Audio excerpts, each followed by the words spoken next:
Ladies and gentlemen, the story you are about to hear is true. Only the names have been changed to protect the innocent. NBC brings you Dragnet.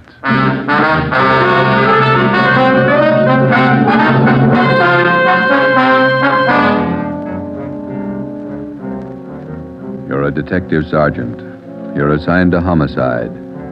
Somewhere in the tangled web of your city, there's a killer on the loose. A young woman has been brutally murdered. The weapon, a steel bludgeon. Your job is to get him. Dragnet, the documented drama of an actual crime, investigated and solved by the men who unrelentingly stand watch on the security of your home, your family, and your life. For the next 30 minutes, in cooperation with the Los Angeles Police Department, you will travel step by step on the side of the law through an actual case from official police files. From beginning to end, from crime to punishment. Dragnet is the story of your police force in action.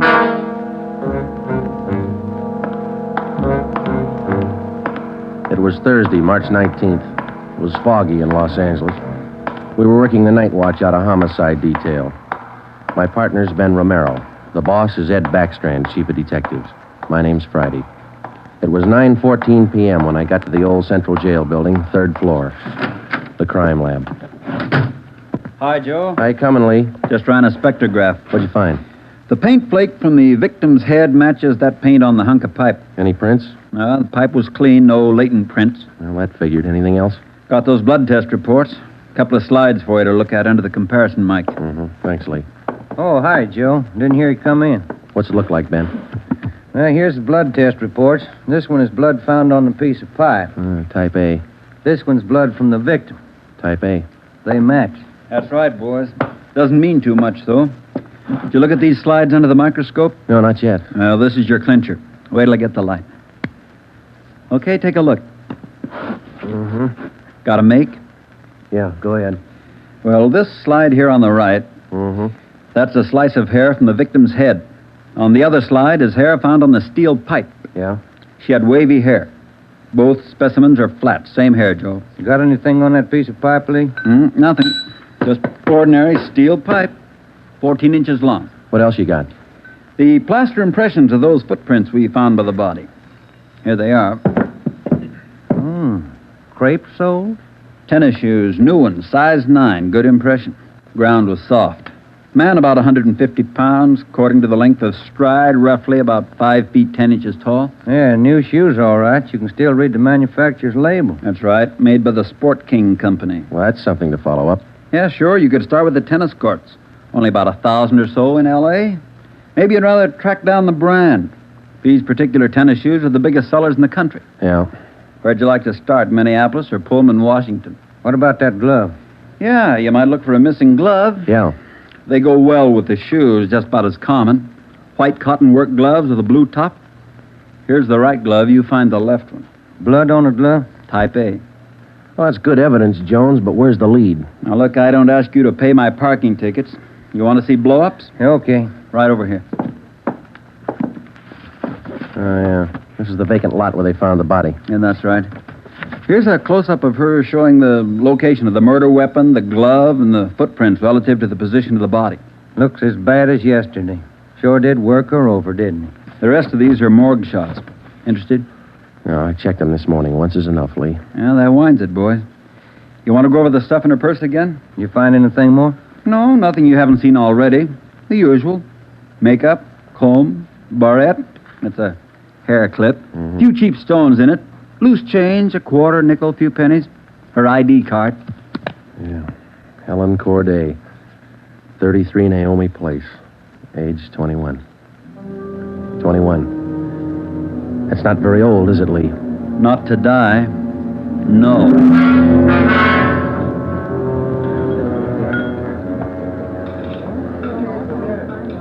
Helen Corday.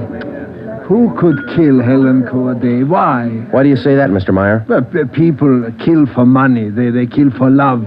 Helen Corday had none of these. No boyfriend? Not in here. No, she was a good worker. 5 different waitresses the union sends me 1 month. 5! Did the union send Helen to you? Oh, sure. All the girls come from the union, but none like Helen. Oh, she was sweet, honest, and courteous. Mr. Meyer, did you know anything about her personal life? Only that she was a good worker. Everything else she took home with her from this place. Did she ever mention any men to you? Anyone at all? No gentleman, not one. No. How much money did she make here?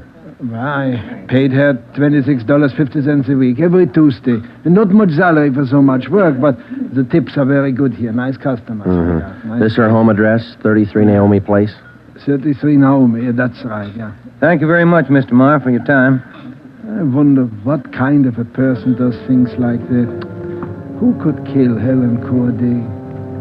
Everybody liked Helen.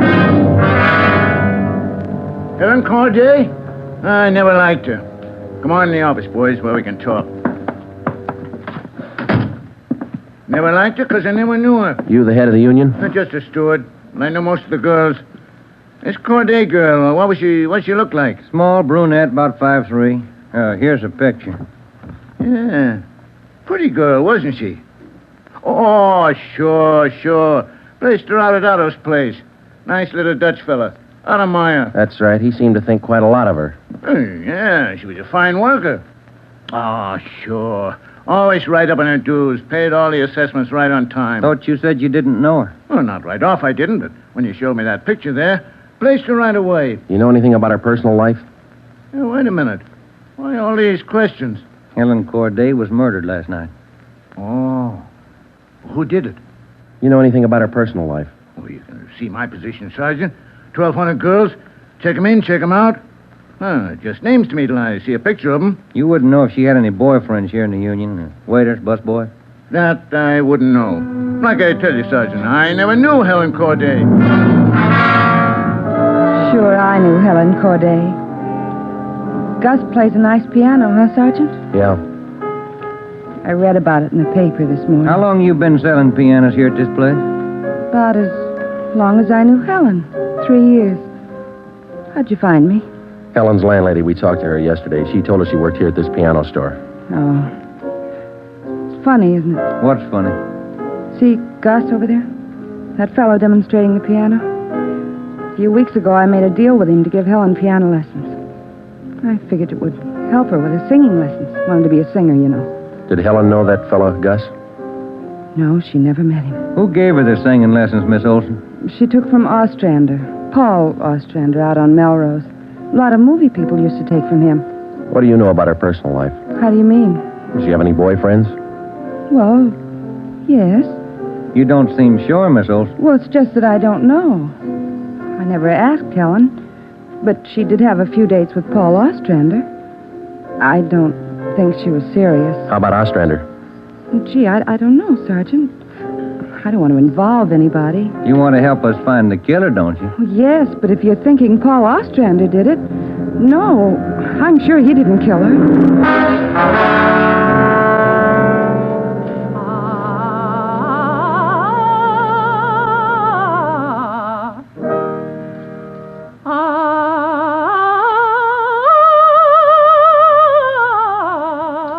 That's all for today, Victoria.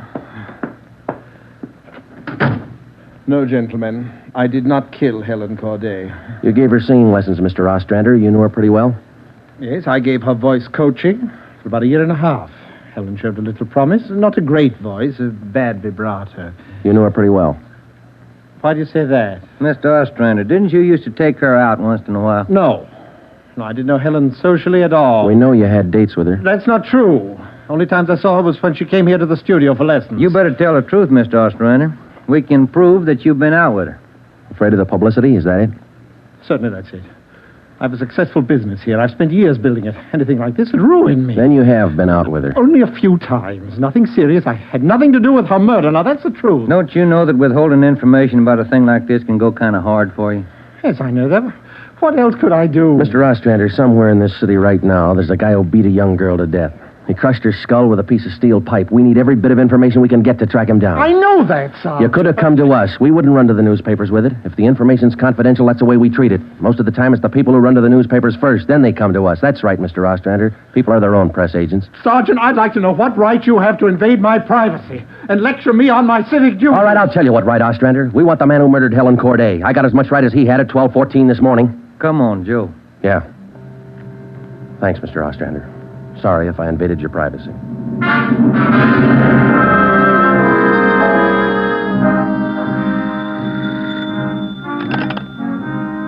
Chief of Detective's Office, Helen. No, I'm sorry, ma'am. You got the wrong extension. Try 2511. You're welcome. Hi, Friday, Romero. Chief's been looking for you. Thank you, Mike. Come on, Joe. Yeah. Hello, Joe. Ben, sit down. What'd you get? A notebook full of notes. A crime lab full of evidence. Nothing to tie them together. These some of the people you interviewed? Yeah, those and about a dozen more we didn't even take notes on. It's hard to figure, Skipper.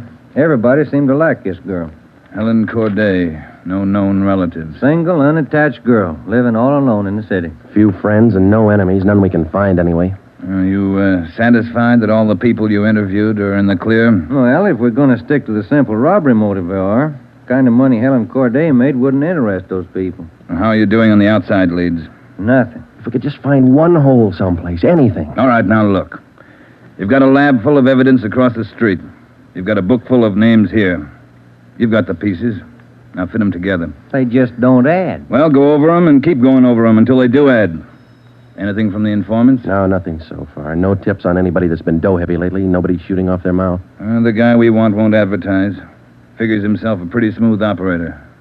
But he probably made a mistake somewhere along the line. We'll find it. Got a hot shot, Ed. Yeah? 3220 Casino. Woman. Probable attack. All right, Friday. You and Ben run it down. We ran down the hot shot call for 3220 Casino. Turned out to be a typical dead-end lead. Her name was Mrs. Lillian Horn.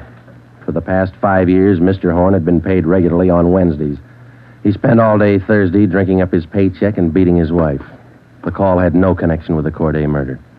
We made the usual call into communications. Unit 80K to Control 1, 80K to Control 1.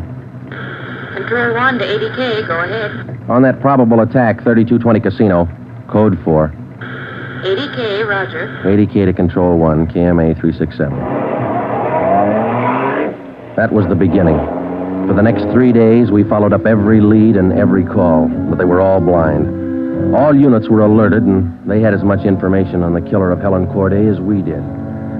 Ben and I cruised throughout the entire Central Division. We covered every probable call that might have some connection with the murder.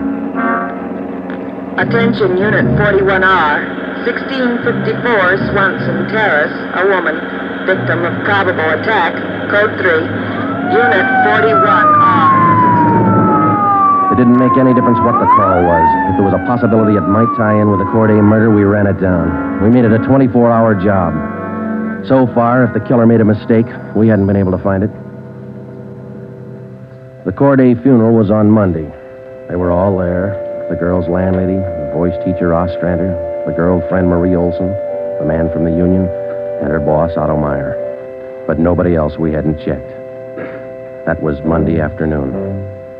Monday night, we went back to the old routine, tracking calls during the night in the squad car, picking up small threads that led nowhere. 3 more days of the same thing. Thursday morning, 1 week after we found Helen Corday's body, we got an anonymous phone tip. I know who killed Helen Corday.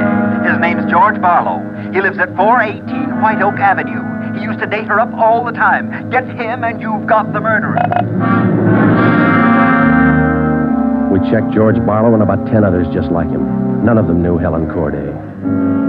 Saturday night, Ben and I were back in the squad car cruising the Central Division. Saturday night's a good night for robbery. By 10 p.m., we'd run down 4 various calls. 123, code 1. 123, roger.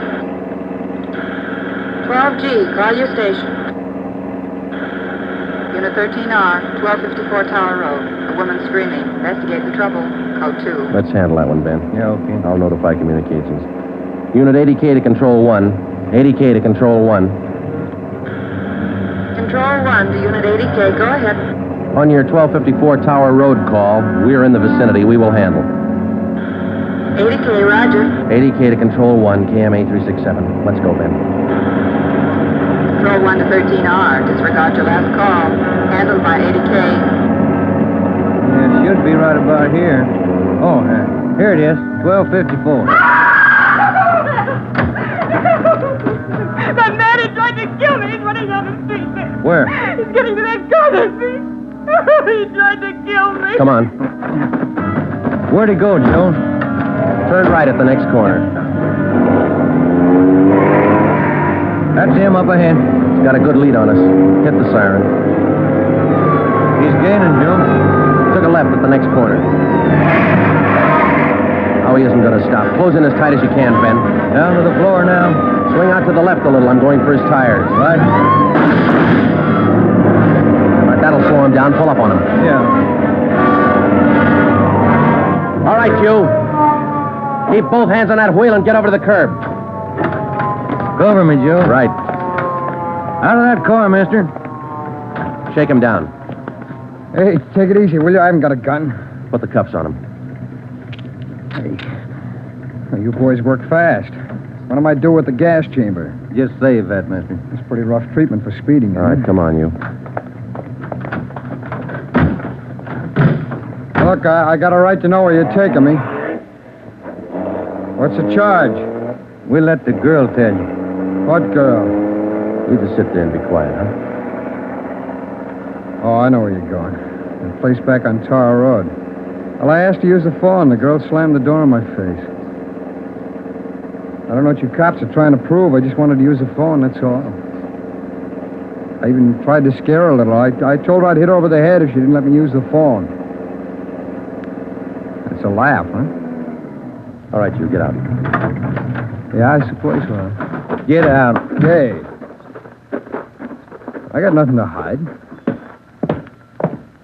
That little girl's gonna lie. You know that, don't you? Who's there? Police officers. It's the man. That's him. He tried to kill me. His full name's Frank Philip Larson, Ed. No previous record. This the girl's report? Yeah, that's it, Skipper. Judy Scott. How old is she? He's 19. She's a babysitter. Real tough boy, isn't he? Forced his way into the house, beat her about the neck and arms.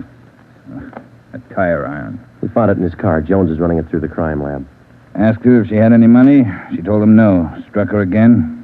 Where's this Larson live? Hotel out near Santa Monica. He's a clothing salesman, Ed. Works for a big men's store, Burns and Company. According to the house book sales record, he bought a pair of tennis shoes 2 weeks ago. Weighs 158 pounds, 5 foot 11 inches. Tennis shoes are missing. They're not in his hotel room, and he's not wearing them. What else did you find? A rhinestone. You mean a pin? No, just a small loose stone recovered from the rug in Larson's room. Crime lab got it? Working on it now. Ed, I think...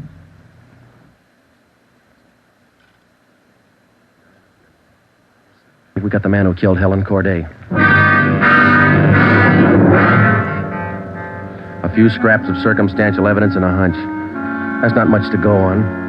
Larson had gone after the little Scott girl with the tire iron. Wasn't much of a tie-in, but we had to be sure. All that day, we checked Frank Larson's alibi for the night of Helen Corday's murder. We interviewed the personnel manager at Burns and Company where he worked. We talked to all the clerks who knew him. The manager of the hotel where he lived. We found out everything we could about Frank Larson. And that night at 10 o'clock, we had the prisoner brought to the interrogation room. How are you, Larson? Fine. Just fine. I like jail. Sit down. Lousy weather, been foggy all over town. I wouldn't know. I've been inside all day. How old are you, Larson? 31, same as the last time you asked me. Where'd you go to school? I didn't. I was born smart. You sell clothes, don't you, Larson? We know you work for Burns and Company. Remember, you told us. What is all this? What are you guys trying to build? Just want to know if you like selling clothes. That's all. What do you coppers know about clothes? One blue serge a year is your speed. You know quite a bit about clothes, don't you? I've been selling them for 5 years. Can you tell me something I've been wondering about? What's that? Are your socks and tie always supposed to match? That's what the style books say. Bet you always know the right things to wear, don't you?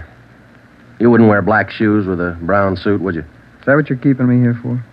Stylism? Oh, would you? Would you wear black shoes with a brown suit? Most people wouldn't. Bet you wouldn't wear brown shoes with a tuxedo either.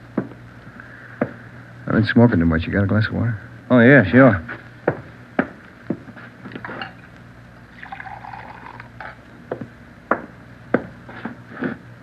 There you are, Larson. Thanks. That's good and cold. How about it? Would you ever wear brown shoes with a tux? Nobody would. That's a navy blue flannel you got on there, isn't it? Yeah. It's a good-looking suit. Stop around sometime. Get you a good deal. Suit like that flannel there you're wearing, you'd never wear tennis shoes with an outfit like that, would you? What do you think? I think you did. I think you wore them the night you killed Helen Corday. Who? Maybe you didn't have the blue suit on, but you were wearing tennis shoes, Sport King, size 9. Sell for $5.95. You picked them up at a discount. Cost you $3.25. Where'd you get that? Out of the house book, Burns and Company. You wouldn't have those shoes around now, would you? We couldn't find them in your hotel room. Your boss, Mr. Craig, used to think a lot of you, Larson. Before you started drinking on the job, your commissions used to run pretty high up the last couple of months. What happened? That cheap rye get to you? Well, you two really nosed around, didn't you? When are you going to tell me what I eat for breakfast? Cornflakes, cup of coffee, donut, sometimes 2 donuts when you're hungry. Elsie waits on you at the Royal Cafe. She gets a dime tip. Can I have some more of that water? Help yourself, there's a cooler. Sure good and cold. How about it, Larson? Where are the tennis shoes? They wore out. In 3 weeks? Can't be very good tennis shoes. No, they didn't wear out. What'd you do with them? You know all the answers. You figured it out. We know you bought the tennis shoes. We don't know where they are now. We know you had them, size 9. 3 feet from the body of Helen Corday, we found 2 size 9 footprints made by a pair of Sport King tennis shoes. We figured the man weighed about 150 pounds. You weigh 158. Figured he's about 5'10". You're 5'11". You come awful close to being the same build as the man who killed Helen Corday, don't you, Larson? And you wear the same size tennis shoes, same brand name. A lot of people wear 9s. It's the average size. They sell a lot of Sport Kings, too. Everybody wears them. If we could find your pair, might make a difference. Doesn't mean your tennis shoes made the prints with the body. Doesn't prove it didn't, neither. What'd you do with them, Larson? I threw them away. That's too bad. Might make a difference. No, what difference could it make? I threw them away, that's all. Now, how about the mate to this glove? I never saw it before. Found this right-hand glove by the body of Helen Corday.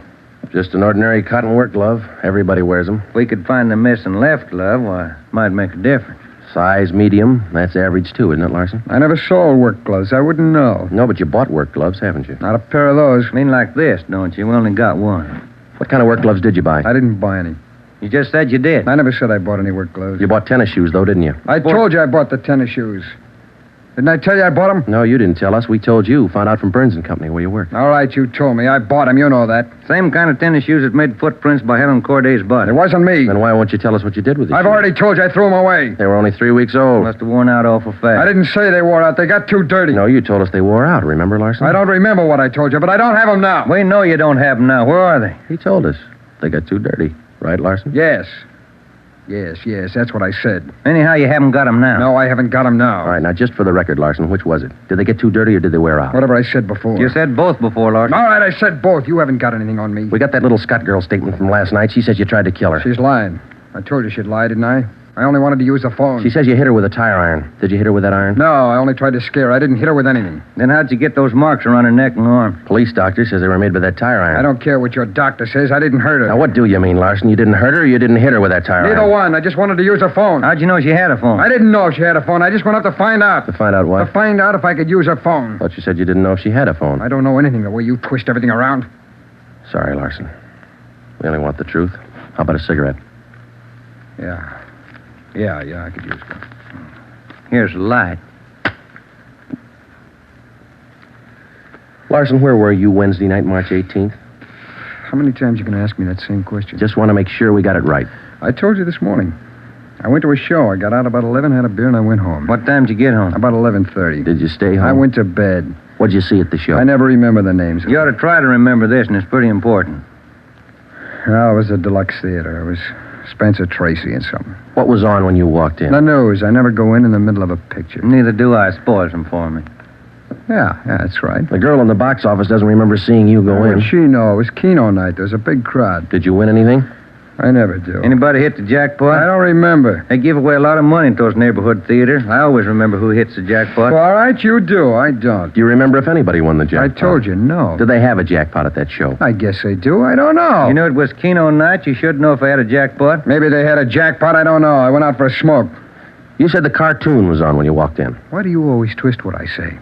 I told you the news was on when I went in. You remember anything about the newsreel? It was 10 days ago. How do I know what was in it? I only know it was a newsreel, that's all. You're lying, Larson. We checked your alibi. The manager of the theater had to cut the newsreel Wednesday night because the show was running long with Keno night. You didn't go to the show Wednesday night, did you? All right, maybe I didn't. I don't remember. What's the difference? The difference is you could have been in that vacant lot the same night, the night Helen Corday was murdered. I didn't kill her. You can't prove I did.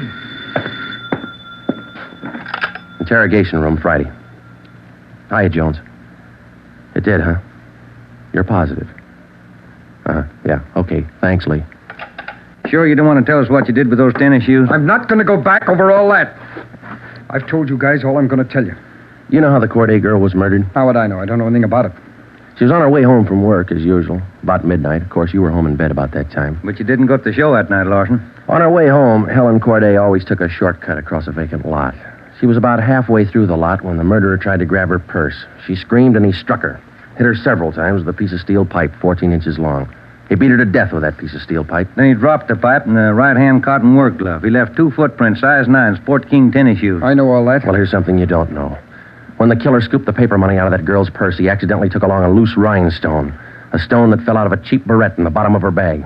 He carried that stone home with him. When he reached in his pocket to pull out the money he stole from her, the rhinestone fell on the floor. So? We found that rhinestone on the rug in your hotel room. Well, I haven't lived in that hotel room all my life. Maybe the tenant before me dropped it there. No, not this one. We checked the cement that held it in that barrette. It matches the glue on the stone. No, Larson, that rhinestone came from the hair clip that Helen Corday wore before she was murdered. That's enough to take you to the district attorney with. What am I supposed to say? We want you to tell us the truth. Why did you kill Helen Corday? Yeah. You want the sandwiches and coffee now, Sergeant? Bring 'em in, Mike. Looks like we're going to be here a long time. Yeah, I brought you ham, cheese, and liverwurst. And some fruit. Coffee's black. Cream and sugar on the side. Thank you, Mike. It looks good. What kinds you want, Larson? Ham, cheese, or liverwurst? Oh, you're not hungry? Okay. Sandwich, Joe? No, thanks. I think I'll have an apple, huh? Yeah. Okay. I fixed you a plate there, Larson. Coffee's right here. It's a fine apple. Nice and fresh. This a Washington apple? Yeah, I don't know. Is that coffee hot enough? That's fine. Where'd Mike pick these up? Well, across the street. Eddie's? Yeah, That'll taste good. Well, drink your coffee anyway, Larson. It's getting cold. All right! I didn't want to kill her. She screamed and I hit her. All I wanted was her purse. That's all I wanted. She wouldn't give to me. She had to fight back, so I hit her. I didn't want to kill her. All she had to do was give me the purse, and I wouldn't have hurt her. I was drinking, and I didn't know what I was doing. I was drunk. I didn't mean to kill her. I didn't mean to kill her. Mike. Yeah, Joe? Stay with him. We'll call the stenographer.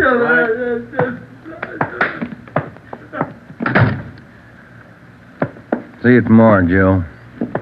Good night. Yeah. Sour racket, huh?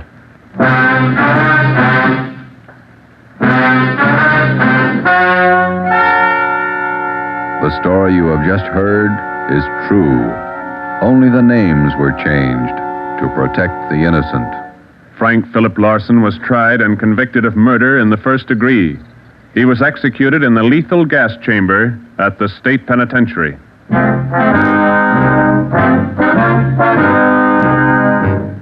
You have just heard the 5th in a new series of authentic cases from official files.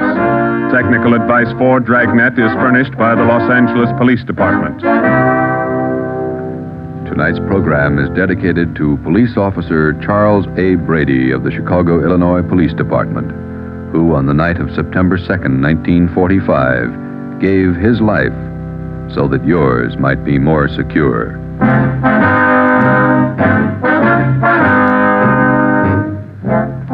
Dragnet came to you from Los Angeles. This is NBC, the national broadcasting company.